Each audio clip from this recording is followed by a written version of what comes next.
चतुर कावळा आणि स्वार्थी हंस. एकदा एका सुंदर तलावाच्या काठावर एक गर्विष्ठ हंस राहत होता. त्याचा पांढरा शुभ्र रंग आणि देखणं रूप पाहून तो खूपच अभिमानी झाला होता. त्याच तलावाजवळ एक हुशार कावळा राहत होता. एके दिवशी उन्हाळा खूपच वाढला. पाणी कमी होऊ लागले. कावळा तहानेने त्रस्त झाला आणि हंसाकडे जाऊन म्हणाला, "मित्रा, मला थोडं पाणी पिण्यास मदत करशील का?" हंसाने नाक वर करून उत्तर दिलं, "मी इतका सुंदर आहे आणि तू साधा कावळा, मी तुला मदत का करू?" कावळा काही बोलला नाही. तो शांतपणे निघून गेला.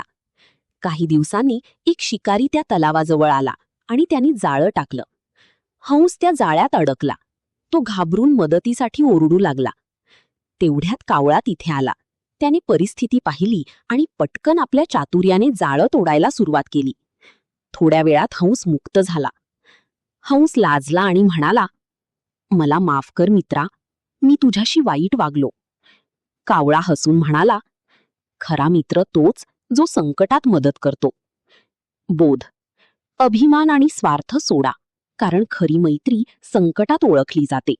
जर तुम्हाला ही गोष्ट आवडली असेल तर व्हिडिओला लाईक करा, तुमच्या मित्रांबरोबर शेअर करा आणि अशाच सुंदर मराठी बोधकथा ऐकण्यासाठी आमच्या चॅनलला सबस्क्राईब करा.